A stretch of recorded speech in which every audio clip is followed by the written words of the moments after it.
सबसे पहले दूध की डेफिनेशन पढ़ते हैं। तो दूध हमारे भोजन का एक आवश्यक अंग होता है, जिसमें भोजन के सभी आवश्यक पोषक तत्व जैसे कार्बोहाइड्रेट, प्रोटीन, वसा, खनिज लवण, विटामिन तथा जल पाए जाते हैं, जिसके कारण दूध को संपूर्ण आहार की संज्ञा दी गई है। मतलब इससे समस्त पोषक तत्व प्राप्त हो जाते हैं। दूध की जैविक परिभाषा, मतलब जैविक परिभाषा, दूध स्तनधारी पशुओं की दुग्ध ग्रंथियों से प्राप्त एक तरल पदार्थ है। कहाँ से प्राप्त होता है? स्तन ग्रंथियों से, या स्तनधारी दुग्ध ग्रंथियों से प्राप्त होता है, जो नवजात शिशु के पैदा होने के तुरंत पश्चात उसके पोषण के लिए स्रावित होता है। जो नवजात शिशु है ना, उसके पैदा होने के तुरंत पश्चात और उसके पोषण के लिए स्रावित होता है। दूध की व्यापारिक परिभाषा, दूध की व्यापारिक परिभाषा में एक या एक से अधिक स्वस्थ पशु से जिनका भली प्रकार से पालन पोषण हुआ हो, बच्चे जनन के 15 दिन पूर्व और 10 दिन पश्चात जो स्वस्थ ताजा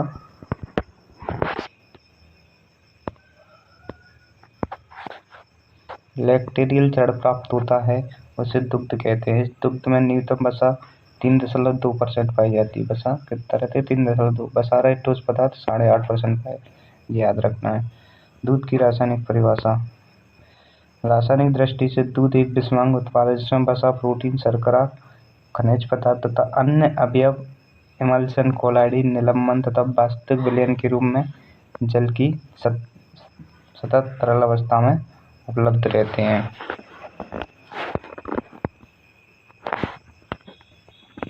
तो दूध के अवयव, दूध में कौन कौन से अवयव पाए जाते हैं? दूध एक अपारदर्शी द्रव्य, मतलब उसमें कुछ दिखाई नहीं देता। जो प्रोटीन, उसमें प्रोटीन, वसा, लैक्टोज, खनिज पदार्थ एवं जल से मिलकर बना होता है। दूध में भिन्नता विभिन्न कारणों से होती है, जैसे पशुओं को खिलाया जाने वाला चारा।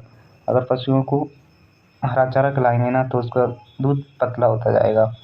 इसी प्रकार पशुओं की उम्र, अगर अधिक उम्र का पशु होगा तो वो भी दूध को प्रभावित करेगा। मतलब अधिक उम्र के पशु का दूध गाढ़ा हो जाता है और कम उम्र के पशु का दूध का पतला रहता है। जलवायु भी दुग्ध उत्पादन के लिए आवश्यक है। दूध में पाए जाने वाले अवयवों को उपस्थिति के आधार पर दो भागों में बांटा गया है, जैसे वसा और वसा रहित ठोस पदार्थ। इन दोनों प्रकार के अवयवों के बाह्य रूप में कार्य करता है। अब पढ़ेंगे इसमें पाए जाने वाले तत्व और उनकी प्रतिशत मात्रा कितनी पाई जाती है। तो सबसे पहले आता है, क्योंकि वही सबसे ज़्यादा रहता है तो क्या आएगा? जल। दुग्ध का मुख्य अवयव है, सर्वाधिक मात्रा में जल पाया जाता है, इसलिए है मुख्य अवयव है। अन्य अवयवों के वाहक का कार्य करता है, मतलब अन्य अवयवों के वाहक का कार्य करता है। गाय के दूध में लगभग 86% और भैंस के दूध में लगभग 83% पानी पाया जाता है। तो लगभग मान के चलो 80 से 90%। दूध में अधिक जल होने से दूध के घटकों की पाचकता बढ़ जाती है। पानी अधिक होने से पाचकता बढ़ जाती है, जल्दी पच जाता है।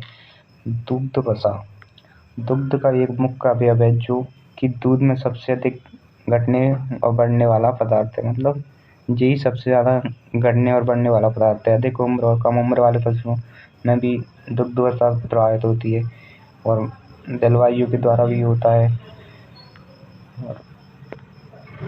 और क्या है? वसा दूध में पायस या इमल्शन के रूप में पाई जाती है या गोलका के रूप में पाई जाती है, इसलिए आसानी से पच जाती है।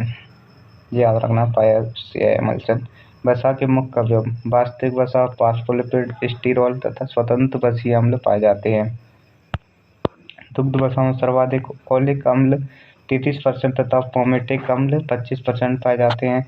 दुग्ध वसा में असंतृप्त वसीय अम्ल 43% और संतृप्त वसीय अम्ल 51% अम्ल पाए जाते हैं। और ये सबसे इम्पोर्टेंट पॉइंट है, 1 ग्राम दुग्ध वसा में 9.3 कैलोरी ऊर्जा मिलती है। लगभग 50 से 60% दुग्ध की ऊर्जा केवल दुग्ध वसा से आती है। कितनी? 1 ग्राम दुग्ध वसा में 9.3 किलो कैलोरी ऊर्जा प्राप्त होती है। अब देखते हैं वसा में घुलनशील विटामिन। वसा में कौन कौन सी विटामिन घुलनशील है? तो वसा में अड़ेक से याद रखना है, अड़ेक। वसा में अड़ेक मतलब ADE पाए जाते हैं। वसा में घुलनशील प्रोटान अड़ेक है। सामान्यतः गाय के दूध में 4.8% और भैंस के दूध में 7.6% एवं मानव के दूध में 3.7% वसा पाई जाती है। कितनी? गाय में 4.8%, भैंस के दूध में 7.6% तथा मानव के दूध में 3.7% वसा पाई जाती है। वसा का पोषक तत्व भारतीय अधिकतर शाकाहारी हैं, मतलब अधिकतर मांस ग्रहण नहीं करते, वो शाकाहारी हैं। उनके भोजन में पशु वसा का मुख्य स्रोत है। घी से कार्बोहाइड्रेट की तुलना में लगभग 2.5 गुना अधिक ऊर्जा मिलती है। दुग्ध वसा के अवयव फास्फोलिपिड का जैविक महत्व निम्न है। यह रक्त का स्कंदन में सहायक है, ऊतकों की चयापचय में सहायक है, प्रोटोप्लाज्म की संरचना का मुख्य अवयव है, प्रजनन एवं शरीर के विकास में सहायक है और कोशिकाओं के पोषण कार्य करने में सहायक है। लेसिथिन दुग्ध वसा को सुरक्षित रखने में सहायक है। दुग्ध वसा से शरीर को विटामिन तथा कोलेस्ट्रॉल प्राप्त होते हैं और दुग्ध वसा से शरीर के लिए आवश्यक वसीय अम्ल जैसे लिनोलेनिक अम्ल प्राप्त होता है। इसमें क्रम द्रवणांक बिंदु वाले वसीय अम्ल होने के कारण शीघ्र पाचन होता है। दुग्धम मतलब लैक्टोज समझते हो? ये दुग्ध की शर्करा है, मतलब जिसी के कारण दुग्ध मीठा होता है, दूध मीठा होता है। जैसे कार्बोहाइड्रेट या दुग्ध शर्करा भी कहते हैं। दूध का सबसे कम घटने वाला